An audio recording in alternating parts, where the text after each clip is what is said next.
नमस्कार दोस्तों, कैसे हैं आप सब। मैं आशा करता हूं कि आप सभी स्वस्थ होंगे और बिल्कुल बेहतर होंगे।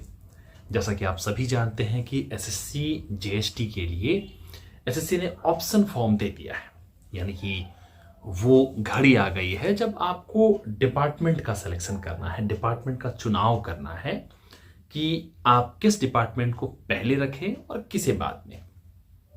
तो चलिए शुरू करते हैं इस वीडियो को। सबसे पहले कुछ छोटी छोटी बातें जो मैं चाहूँगा कि आप ध्यान रखें, और उसके बाद मैं डिपार्टमेंट की वैकेंसी इस बार कहाँ है, किन किन शहरों को आप चुन सकते हैं और किसे नहीं चुन सकते, और आपकी चुनने के समय आपकी क्राइटेरिया क्या होनी चाहिए, क्या किन बातों का आपको ध्यान होना चाहिए। देखिए, सबसे पहली बात तो मैं बता दूं कि अगर आपका जॉब पहली बार लग रहा है, यानी कि आप फर्स्ट टाइम जॉब के लिए जा रहे हैं और पहली बार सिलेक्शन की कोशिश में हैं, तो मेरे हिसाब से आपको बहुत अधिक चॉइसेस के बीच में नहीं फंसना चाहिए कि मैं क्या चुनूं कि मेरा शहर मिल जाए, या क्या चुनूं कि मुझे बेहतर डिपार्टमेंट मिल जाए। क्योंकि शुरुआत ऐसी हो कि आपको एक जॉब मिल जाए, नौकरी मिल जाए, आपके ऊपर गवर्नमेंट का एक स्टैंप लगे और आप एक सरकारी कर्मचारी बन जाए।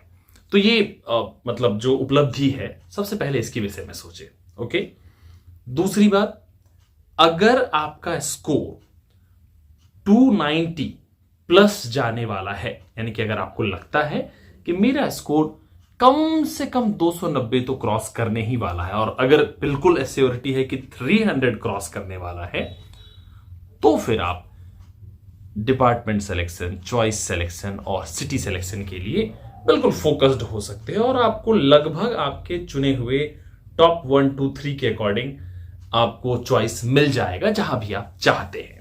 ओके, तीसरी बात, एक अनुरोध उन लोगों से जो केवल सीनियर के लिए ट्राई कर रहे हैं या अपने शहर जाने के लिए कोशिश कर रहे हैं। अगर आपको लगता है कि आपका सेकंड पेपर बेहतर नहीं गया है, या दोनों पेपर मिलाकर उतने स्कोर नहीं बन पा रहे और आप बहुत बाउंड्री लाइन पर हैं, तो मैं अपील करूंगा कि आप ऑप्शन फॉर्म ना भरें और दूसरे कैंडिडेट को मौका दें कि वो एक बेहतर स्थिति में आकर के एक नौकरी हासिल कर सके, ऐसे समय में जब रोजगार बहुत मुश्किल घड़ी में है। तो चलिए, इसके साथ ही मैं शुरू करता हूं इन अपील के साथ। तो सबसे पहले मैं डिपार्टमेंट्स के बारे में बात करना शुरू करूंगा। सबसे पहला जो डिपार्टमेंट जो आपके सामने है वो है department of science and technology. तो department of science and technology की जो पोस्टिंग इस बार है वो है सबसे पहले दिल्ली में जहां इसका हेडक्वार्टर है, दिल्ली का मेहरौली बोलकर एक जगह है वहां। दूसरा चंडीगढ़ और देहरादून में इसकी वैकेंसी है, और साथ ही साथ तीसरी है नेटमो मतलब national atlas and thematic mapping organisation, जो कि है कोलकाता सॉल्ट लेक में। तो इन 4 स्थलों पर मिलाकर इसकी 5 वैकेंसी है। कहाँ कितनी ये बता पाना मुश्किल है। मैं आपको वो जानकारियां शेयर कर रहा हूं जो मैंने अपने रिसोर्सेस से, अपने सूत्रों से कह सकते हैं कि मैंने ये जानकारियां हासिल की। जो लोग उस डिपार्टमेंट में काम कर रहे हैं, उस डिपार्टमेंट में जो राजभाषा विभाग में है, और जो मेनली एचआर सेक्शन में है, ह्यूमन रिसोर्सेज का जो सेक्शन है, वहां से मैंने इसे जानकारी हासिल की है। तो मैं आशा करता हूं कि ये आपके लिए बहुत काम आने वाली है। नेक्स्ट डिपार्टमेंट जिसकी मैं बात कर रहा हूं वो है ministry of electronics and information technology. दोस्तों, मैं चाहूंगा कि मैं जब बोल रहा हूं तो फटाफट आप नोट डाउन कर लें, या बाद में आप आराम से धीरे धीरे पॉज कर करके अपने अकॉर्डिंग आप उसे नोट डाउन करते चलें। तो second department ministry of electronics and information technology, जहां पर इस बार 4 सीट है, 4 वैकेंसी है। तो ये वैकेंसी 5 स्थानों पर डिवीजन किया गया है इसका। इनमें से 5 स्थानों पर, ये कहीं 4 स्थलों पर हो सकती है, मतलब है। सबसे पहला जो इसके अटैच्ड ऑफिस है, पहला तो एक हेडक्वार्टर दिल्ली जो मिनिस्ट्री है प्रॉपरली, लेकिन अच्छी बात यह है कि 5 डिपार्टमेंट, पहला जो कि है एनआईसी यानी कि नेशनल इंफॉर्मेटिक्स सेंटर एनआईसी, ये लोधी रोड न्यू दिल्ली में है, तो यहाँ इसकी एक वैकेंसी है। दूसरा है STQCD यानी कि standardisation testing and quality certificate, जो डिपार्टमेंट है इसका अटैच्ड ऑफिस है यहाँ है। ये भी CGO कॉम्प्लेक्स में पड़ता है नई दिल्ली में। इसके साथ साथ जो इसकी जो स्टैट्यूटरी ऑर्गेनाइजेशन है मिटी यानी कि ministry of electronics and information technology को लोग एब्रिविएशन में मिटी कहते हैं। तो इसकी एक वैकेंसी है CCA यानी कि कंट्रोलर ऑफ सर्टिफाइंग अथॉरिटीज में, और ये भी लोधी रोड न्यू दिल्ली में है जो इसकी ऑफिस है। और जो नेक्स्ट है वो है CERT में, CERT यानी कि कंप्यूटर इमरजेंसी रिस्पॉन्स टीम, जो इसका एक पार्ट है, वहां इसकी एक वैकेंसी है, वो भी नई दिल्ली में। और साथ ही साथ UIDAI जो आप आधार कार्ड के लिए जिसे आप जानते हैं, यानी कि unique identification authority of India, जिसका हेड ऑफिस नई दिल्ली में है। तो एग्जैक्टली इस डिपार्टमेंट के 5 ही पोस्ट न्यू दिल्ली में है। तो यानी कि 5 डिपार्टमेंट है, 5 प्लेसेस हैं, इनमें से किसी 4 स्थलों पर जो है आपका सिलेक्शन होना है। तो यानी कि जो लोग न्यू दिल्ली के लिए इच्छित हैं और चाहते हैं नई दिल्ली में उनका सिलेक्शन हो, वो इस डिपार्टमेंट की तरफ जा सकते हैं। Now moving towards the next department which is ministry of health and family welfare. इसके भी स्पेसिफिक DGHS में, DGHS मतलब directorate general of health services में 2 वैकेंसी है इस बार। और अच्छी बात यह है कि ये दोनों ही वैकेंसी इस बार न्यू दिल्ली निर्माण भवन में है। तो न्यू दिल्ली में ही होने वाली है दोनों वैकेंसी निर्माण भवन में। तो जो लोग यहाँ पर नॉर्दर्न इंडिया के इस पार्ट में आना चाहते हैं वो इस डिपार्टमेंट को चूज कर सकते हैं। Now moving towards the next department which is CAG। देखिए दोस्तों, पहले मैं इस बार डिपार्टमेंट के बारे में कुछ बताऊं, थोड़ी सी बातें आपको जाननी चाहिए CAG के बारे में। CAG जो है इस बार 24 वैकेंसी है यहाँ पर, लेकिन ये एक ऐसा डिपार्टमेंट है जहां आपको मिनिमम हर 3 साल में मैक्सिमम 5 to 7 ईयर्स में आपका डिपार्टमेंट ट्रांसफर होना ही है।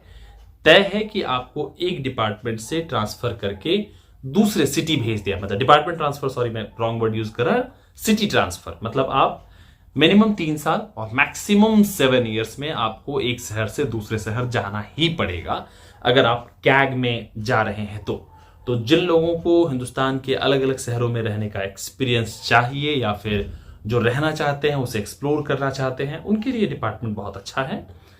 एक अच्छी बात जो इस डिपार्टमेंट के बारे में जो है वो है कि ये एकमात्र ऐसा डिपार्टमेंट है जहां पर आप अपना कैडर चेंज कर सकते हैं। कैडर चेंज करने का मतलब आप भले ही सेलेक्ट होकर के राजभाषा कैडर में जाते हैं, लेकिन यहां इंटरनल डिपार्टमेंटल एग्जामिनेशन होता है और इसके जरिए आप जो जनरल कैडर है, यानी कि जो ASO, LDC और UDC सेक्शन ऑफिसर्स और DD और उस वाला जो कैडर आता है, जो जनरल कैडर जिसे कहते हैं, आप वहां भी इसमें जा सकते हैं। या फिर ऑडिटिंग का जो डिपार्टमेंट है इसमें, क्योंकि ये CAG है मेनली ऑडिटिंग का काम करती है, तो वहां भी आप इस डिपार्टमेंट में एग्जामिनेशन के थ्रू, इंटरनल एग्जामिनेशन के थ्रू जा सकते हैं, डिपार्टमेंटल एग्जामिनेशन के थ्रू।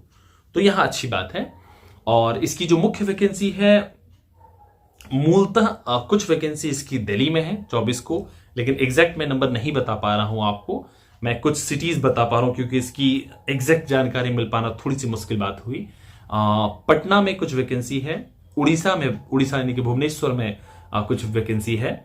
इसके साथ साथ नॉर्थ ईस्ट में इसकी मैक्सिमम वैकेंसी है और जो बची खुची वैकेंसी है वो है साउथ में।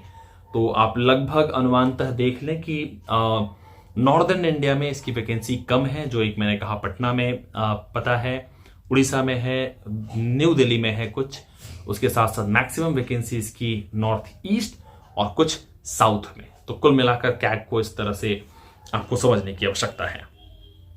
Now moving towards the next department which is CBDT यानी कि central board of direct taxes. मैं आपको इसकी बिल्कुल एग्जैक्ट वैकेंसी बताऊंगा CBDT की। CBDT के बारे में भी आपको कुछ बातें जाननी चाहिए और समझनी चाहिए। सबसे पहली बात तो ये है दोस्तों कि ये बहुत ही अच्छा डिपार्टमेंट है। In terms of promotion. तो अगर जो लोग जूनियर ट्रांसलेटर के रूप में इस डिपार्टमेंट में जा रहे हैं वो उम्मीद कर सकते हैं कि लेस देन 5 ईयर्स में या मैक्सिमम 5 ईयर्स में आप सीनियर तो बन ही रहे हैं। तो जूनियर से सीनियर बनने की जो क्राइटेरिया है वो मात्र 5 साल जो कि फुलफिलमेंट की होती है, और वो आप यहां रहते हुए आसानी से पूरा कर सकते हो। और इनफैक्ट कई बार तो 5 साल से पहले लोगों को मैंने यहाँ जेटीयू से एसटीयू बनते हुए देखा है।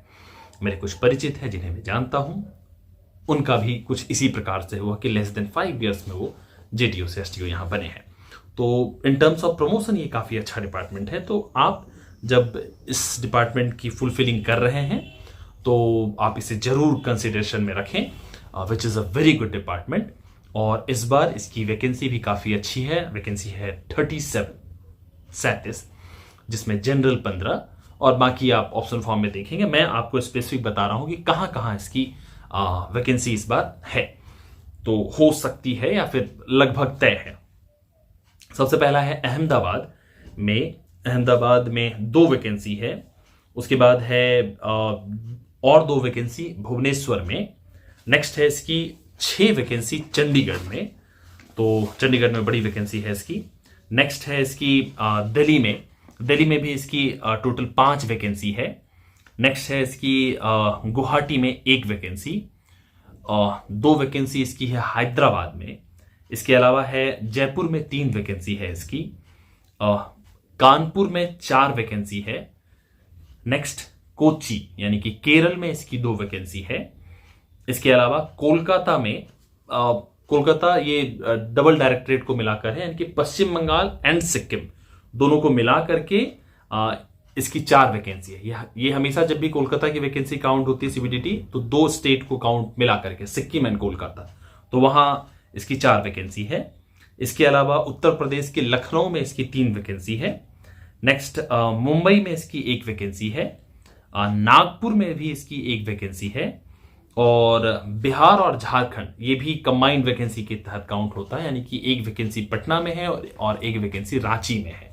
तो बिहार और झारखंड में जो है 2 वैकेंसी, जिसमें अब मैंने कहा 1 पटना और 1 रांची में है। पुणे क्षेत्र होता है, पुणे क्षेत्र मतलब पुणे जो एरिया है वहां इसकी 2 वैकेंसी है। और साथ ही साथ नागपुर में इसकी 1 वैकेंसी है। तो कुल मिला के इस तरह से इसकी वैकेंसी का डिस्ट्रीब्यूशन है। 1-2 अगर कम ज्यादा है तो आप समझ लीजिए इसी में डिस्ट्रीब्यूशन है, लेकिन जितनी मैंने बताई लगभग उतनी तय है कि इतनी वैकेंसी सीबीडीटी की इस बार इन शहरों में है जो मैंने बताया। आप वीडियो को पॉज करके धीरे धीरे करके इसे रोक करके सुन करके नोट डाउन करके आप इसे देख सकते हैं, क्योंकि बहुत सारे डिपार्टमेंट है तो मैं थोड़ा फास्ट करने की कोशिश कर रहा हूं ताकि जल्दी से इसे समेट पाऊं। नेक्स्ट जिस डिपार्टमेंट की तरफ हम लोग बढ़ रहे हैं वो है central board of indirect taxes and customs, जो है डिपार्टमेंट ऑफ रेवेन्यूज का। यानी कि पहला तो था सीबीडीटी और ये है सीबीआईटी। मैंने सेंट्रल एडमिनिस्ट्रेटिव ट्रिब्यूनल छोड़ा है एक, क्योंकि ये बहुत नंबर ऑफ कम वैकेंसी थी, तो मैंने इतना एफर्ट भी नहीं किया इसके लिए कि बहुत संघर्ष के साथ खोज पाऊँ, क्योंकि ये इंफॉर्मेशन निकालना बहुत ही मुश्किल का काम होता है दोस्तों। बहुत ज़्यादा आपको अपने रिसोर्सेज को जो है मतलब खगोलना पड़ता है, छानना पड़ता है, कई लोगों से बातचीत करनी पड़ती है, तब जाकर ये सारे इन्फॉर्मेशन निकल सकते हैं। और ये बस मैं आप लोगों के रिक्वेस्ट पर इसे लेकर आया। कल से जब से ऑप्शन फॉर्म आया है मेरे पास बहुत सारे मैसेज आ चुके हैं, लोगों का रिक्वेस्ट आ चुका है कि सर प्लीज़ किसी तरह से ऑप्शन फॉर्म पर एक वीडियो बनाइए। तो चलिए हम बात कर रहे हैं सीबीआईटी के ऊपर, यानी कि central board of indirect taxes के ऊपर। तो इस बार जो इसकी वैकेंसी है, अहमदाबाद में 8 वैकेंसी है, 8।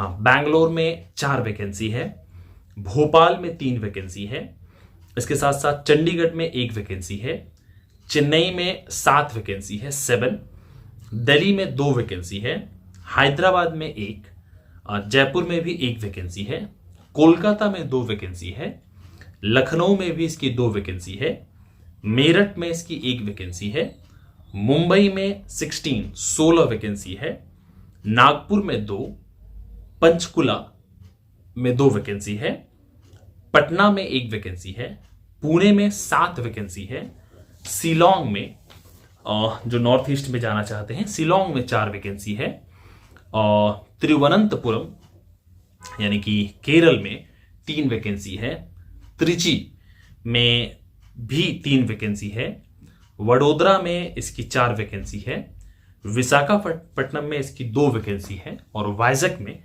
भी इसकी 2 वैकेंसी है, 78। इसके अलावा भी कुछ डिपार्टमेंट हैं जो कोड में हैं और मुझे इनकी सिटी पता नहीं चल पाई कि कहाँ इसकी क्या वैकेंसी है। DRI, DGGI और DG logistics, DG vigilance, DG PM, DG EP, अब इनका मैं सिटी नहीं खोज पाया। तो फिलहाल जो मैंने आपको नंबर्स बताए वो केवल 78 सिटीज की बताई। हाँ, DG वैल मुंबई में 2 वैकेंसी है, मतलब मुंबई एटलीस्ट नाम के साथ आ रहा है इसमें, तो मैंने 80 वैकेंसी इसमें बताई। 22 वैकेंसी बहुत कोडेड लैंग्वेज में है, तो मेरे लिए ये निकाल पाना, समझ पाना भी बहुत मुश्किल था। जो इस डिपार्टमेंट में काम कर रहे हो शायद वो इसके बारे में इंफॉर्मेशन दे पाएंगे। तो मैंने जो आपको बताया 80 वैकेंसीज मैंने बताई आउट ऑफ 102, तो गो फॉर इट। और बहुत ही अच्छा डिपार्टमेंट है। और मोस्ट इंपॉर्टेंट, जो भी कैंडिडेट जिन्हें किसी भी प्रकार का डाउट है कि मेरा स्कोर बहुत मार्जिनल लाइन पर है या क्या मेरा सिलेक्शन हो पाएगा, क्या मैं उस कैटेगरी में आ पाऊंगा, वो कुछ मत देखें, simple number of most vacancies जिस डिपार्टमेंट में है उसको नंबर 1 चॉइस दें। उसके बाद जिस डिपार्टमेंट में सेकेंड नंबर पे मैक्सिमम वैकेंसी है उसको, यानी कि अकॉर्डिंगली हाईएस्ट नंबर के कैटेगरी में आप जो है इसे सजा लें। आप कुछ मत सोचें कि क्या सिटी मिलेगा, कहां मिलेगा, कैसे मिलेगा, किन किन परिस्थितियों में मिलेगा, क्योंकि जब आप टॉप 3 में ऐसे डिपार्टमेंट्स को रख रहे हैं जिसकी वैकेंसी नंबर वाइज सबसे अधिक है, तो आपके सिलेक्शन के चांसेस सबसे अधिक हो जाएंगे। तो इससे बिल्कुल खिलवाड़ मत करिएगा, और पहली बार बहुत सारे इफ एंड बट्स पे पढ़ने की कोशिश मत करिएगा। कहीं ऐसा ना हो कि आप उन डिपार्टमेंट को अपने सिटी चॉइस के चक्कर में उन डिपार्टमेंट को पहले रख दिया आपने जिसमें नंबर ऑफ सीट्स बहुत कम है, और अगर कट ऑफ निकला और उस डिपार्टमेंट का पार्टिकुलर 3-4 जो आपने स्टार्टिंग में जो डिपार्टमेंट रखे उसका कट ऑफ हाई चला गया, तो आप सिलेक्शन के क्राइटेरिया से बाहर निकल जाएंगे। क्योंकि जिन लोगों ने पहले उस डिपार्टमेंट को रख दिया जहां पर नंबर ऑफ वैकेंसी अधिक है, उनको पहली प्रायोरिटी मिलेगी, और आप तक आते आते आप स्लॉट आउट से बाहर हो सकते हैं। तो इसलिए बिल्कुल इसका ख्याल रखें। जिनको भी किसी भी प्रकार का डाउट है, go with the maximum number of seats जिस भी डिपार्टमेंट में है। ओके, एक बात, एक नहीं 2-3 बातें मैं इस डिपार्टमेंट के बारे में बताता चलूं। नंबर ऑफ वैकेंसी सबसे अच्छी है इसमें, लेकिन कुछ चीजें इस डिपार्टमेंट में बहुत ही हानिकारक है। हानिकारक यह है कि इसमें प्रमोशन बहुत स्लो है, CBIT में बहुत स्लो, मतलब नंबर ऑफ पीरियड काफी लंबा समय लग जाता है यहां सिलेक्शन का। हाँ, लेकिन एक अच्छी बात जो मैं बताऊं वो है ये है कि इसमें मैक्सिमम आप लगभग जिस सिटी में आप ज्वाइन करते हैं बहुत लंबे समय तक आप उसी शहर में रहते हैं। बहुत फास्ट ट्रांसफर नहीं है इसमें। जैसे कैग में मैंने बताया कि हर तीसरे साल आपको उठा के एक शहर से दूसरे शहर, यहां कई बार एक डिपार्टमेंट में रहते हुए आप 20-20 साल रह जाएंगे। कई बार तो ऐसा हुआ कि एक ही स्टेट में ही कुछ चीजें बदली, लेकिन आप एक ही स्टेट में उन्होंने पूरा का पूरा लाइफ टेन्योर काट दिया। तो ऐसा भी है इसमें। तो इस डिपार्टमेंट में अच्छी बात यह है कि आपको स्टेबिलिटी मिलेगी, लंबे समय तक आप एक शहर में रहेंगे, तो वो फायदा है। लेकिन नुकसान यह है कि प्रमोशन स्लो है, लेकिन फायदा यह है कि नंबर ऑफ वैकेंसी सबसे ज्यादा है। तो चॉइस इज योर्स। मैं आपके ऊपर छोड़ रहा हूं, आगे बढ़ रहा हूं मैं नेक्स्ट डिपार्टमेंट की तरफ। जो अगला डिपार्टमेंट मैंने चुना है जिसके बारे में मुझे इंफॉर्मेशन मिल पाया है वो है इंडियन कोस्ट गार्ड के बारे में। तो इंडियन कोस्ट गार्ड जैसा कि आपको पता है ये मिनिस्ट्री ऑफ डिफेंस का एक पार्ट है। इंडियन कोस्ट गार्ड तो मिनिस्ट्री ऑफ डिफेंस का पार्ट होने के नाते आप यहाँ पर डिफेंस सिविलियन एम्प्लॉय कहलाएंगे, और आपको कैंटीन कार्ड की फैसिलिटी मिलेगी। कैंटीन कार्ड मतलब जो यूनिफॉर्म पर्सनल को मिलता है, यानी कि वर्दीधारी लोगों को आर्मी, नेवी, एयरफोर्स के लोगों को जिस प्रकार से कैंटीन की फैसिलिटी मिलती है वैसे ही आपको भी फैसिलिटी मिलेगी, बट ग्रोसरी कैंटीन की फैसिलिटी मिलेगी, लीकर कैंटीन की नहीं। आम भाषा में सामान खरीद सकते हैं, दारू नहीं खरीद सकते। Just for joke. तो ये फैसिलिटी है इंडियन कोस्ट गार्ड की, तो ये आपको फैसिलिटी मिलने वाली है। नाउ इंडियन कोस्ट गार्ड की वैकेंसी कहां कहां है, इसको कोस्ट गार्ड आपको ऐसे भी समझ में आ रहा होगा कि भारत का वो क्षेत्र जहां पर कोस्टल एरिया है, यानी कि समुद्री इलाका, जहां पर भारत की सीमाएं जहां पर समुद्र से टच करती है, उन इलाकों में इनका काम है इंडियन कोस्ट गार्ड का। और इसका हेडक्वार्टर यहीं दिल्ली में है, न्यू दिल्ली में। तो डीजी कोस्ट गार्ड के ऑफिस में वैकेंसी है इसकी। इसके अलावा 5 और हैं, मतलब कुल 6 जगह हैं। इन 6 जगहों पर में से किसी 4 जगहों पर ये वैकेंसी है।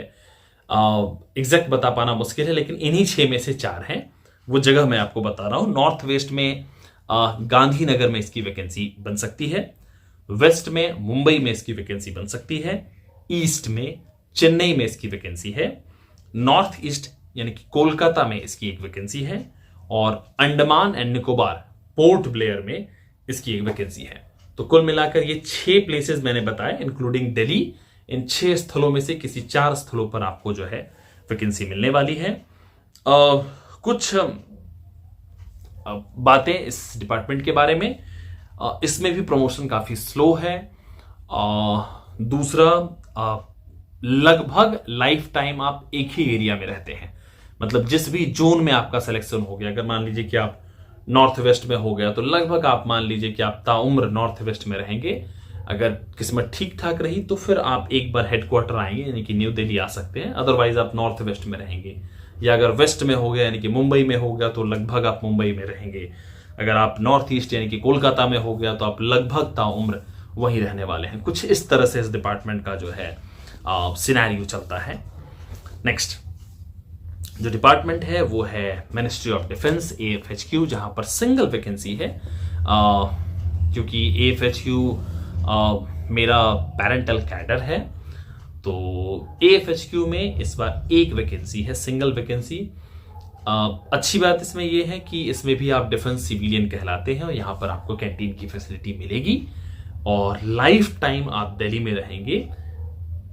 AFHQ यानी कि आर्म फोर्स हेडक्वार्टर, यानी कि आर्मी, नेवी और एयरफोर्स के हेडक्वार्टर में आपकी पोस्टिंग होगी, और ये सभी हेडक्वार्टर यहीं न्यू दिल्ली में है। तो इन्हीं न्यू दिल्ली के अलग अलग डिपार्टमेंट्स में जो है आप लाइफ टाइम आप जो है जॉब करेंगे और दिल्ली से बाहर आपको कभी नहीं भेजा जाएगा। तो जो लोग बिल्कुल दिल्ली में ही रहना चाहते हैं, लाइफ टाइम रहना चाहते हैं, वो इस डिपार्टमेंट को चुन सकते हैं। तो एक वैकेंसी है लेकिन वो दिल्ली में है, तो दिल्ली वाले इसके लिए जा सकते हैं। Next, ministry of mines. Ministry of mines में टोटल नंबर ऑफ वैकेंसी 5 है, 5। और जो वैकेंसी है वो मैं आपको 6-7 शहर बता रहा हूं जहां पर इस बार वैकेंसी की पॉसिबिलिटी है। मतलब मैं इसीलिए बताया पॉसिबिलिटी, मैं इसीलिए बताया क्योंकि इन 7 स्थलों पर, 7-8 स्थलों पर सीट्स खाली हुई हैं। अब इसमें से 3 ऐसे स्थल है जहां पर सीट्स इस साल खाली हुई और 5 ऐसे स्थल है जहां पर वैकेंसी पिछले साल यानी कि 2022 के एंड तक खाली हो गई थी। तो दिक्कत यह है कि ये तय कर पाना मुश्किल हुआ कि डिपार्टमेंट ने एग्जैक्टली पिछले ईयर की वैकेंसी को ही केवल काउंट किया या जो इस साल जो शुरुआत में यानी कि मार्च के पहले भी 2 वैकेंसी खाली हुई उसे भी उस वाले वैकेंसी में जोड़कर देखा है। तो मैं आपको इन सिटीज में बता रहा हूं जहां जहां से सीट्स खाली हुई हैं और आपकी पॉसिबिलिटी जहां है। सबसे पहला हेडक्वार्टर नागपुर में, मिनिस्ट्री ऑफ माइंस की मैं बात कर रहा हूं। दूसरा गांधीनगर में, तीसरा हैदराबाद में, चौथा रांची में, 5वां गुवाहाटी में, नेक्स्ट जबलपुर, नेक्स्ट देहरादून, उदयपुर और अजमेर। तो इन स्थलों पर जो है सीट्स अभी खाली हैं। तो इन्हीं स्थलों पर जो है जो 5 वैकेंसी जो इस डिपार्टमेंट में है, इन्हीं 8 सिटीज जो मैंने बताया यहां पर आपकी वैकेंसी रहने वाली है इस बार मिनिस्ट्री ऑफ माइंस की। नेक्स्ट डिपार्टमेंट की तरफ चल रहे हैं, वो है office of development commissioner. Commissioner यानी कि एमएसएमई की। तो एमएसएमई जो है 2 पार्ट में इस बार इसने वैकेंसी दी है। एमएसएमई की जूनियर ट्रांसलेटर की भी वैकेंसी है और इसी की सीनियर ट्रांसलेटर की भी वैकेंसी है। सबसे बड़ी वैकेंसी अगर सीनियर ट्रांसलेटर की किसी डिपार्टमेंट में है तो इस बार इसी में है, एमएसएमई में 9 यहाँ, और एक और जो है नेवी में एक शायद वैकेंसी है जो कि 10 कुल मिलाकर 9 + 1 10 वैकेंसीज। तो इसमें एक एक वैकेंसी, एक जूनियर ट्रांसलेटर की वैकेंसी न्यू दिल्ली में है और एक सीनियर ट्रांसलेटर की वैकेंसी न्यू दिल्ली में है इस डिपार्टमेंट की। इसके अलावा जो अदर वैकेंसी है वो 4 शहरों में है और 4 शहरों में ही ये बटी हुई है। पहला कोची में, दूसरा मुंबई में, तीसरा वर्धा यानी कि महाराष्ट्र का एक शहर है वर्धा, जहां पर महात्मा गांधी इंटरनेशनल हिंदी यूनिवर्सिटी जो है वहां है वर्धा में और हैदराबाद में। तो कुल मिलाकर कोची, मुंबई, वर्धा और हैदराबाद में बाकी अदर वैकेंसीज इसकी काउंट हो रही है। तो ये 4 शहर हैं जहां पर इसकी वैकेंसी जो है इस बार है। और नेक्स्ट जो डिपार्टमेंट है वो है राजभाषा डिपार्टमेंट। राजभाषा में इस बार टोटल 5 सीट है और राजभाषा वो डिपार्टमेंट है जहां पर प्रमोशन सबसे फास्ट है, सबसे फास्ट और टाइम बाउंड प्रमोशन। लगभग आप मान के चलिए कि आप लगभग 5वें साल आप अपने पोस्ट से प्रमोट होने वाले हैं विदाउट एनी डाउट। और अगर आप हिंदी के क्षेत्र में काम कर रहे हैं तो राजभाषा सबसे बेस्ट डिपार्टमेंट है एक तरीके से पॉइंट ऑफ प्रमोशन के संदर्भ में, और दूसरा कि मेनली वही प्रमोशन की लिस्ट फास्ट है और नंबर ऑफ वैकेंसी अच्छी है, और जहां पर भी आप काम करने जाएंगे वहां पर नंबर ऑफ राजभाषा के जो कैंडिडेट है वो बड़ी संख्या में रहते हैं। तो एक माहौल भी कह सकते हैं आप। दूसरा राजभाषा विभाग जो 5 सीट है वो पांचों की पांचों नई दिल्ली में है, नई दिल्ली यानी कि कैपिटल सिटी में है। तो कुल मिलाकर मेरी तरफ से अभी तक जो मैंने बताया राजभाषा में इतना है। नेक्स्ट इसके बाद जो मैं डिपार्टमेंट बताने वाला हूं जहां पर काफी बड़ी संख्या में सीट्स हैं। मैं जान रहा हूं दोस्तों कि वीडियो थोड़ा सा लंबा हो रहा है, लेकिन आपके पास डिपार्टमेंट्स अधिक हैं और मैं चाहता हूं कि एक वीडियो में मैं इसे कवर करूं। नेक्स्ट जो है एयर हेडक्वार्टर, जो इस बार बहुत बड़ी संख्या में वैकेंसी लेकर आया है। 56 वैकेंसी, 56 वैकेंसी जो लेकर आया है उसमें मुझे बिल्कुल हर एक स्थल का तो पता नहीं चल पाया, लेकिन 56 में मैं आपके सामने काफी सारे वैकेंसीज में आपके सामने लेकर आया हूं, मैं भी बताऊंगा।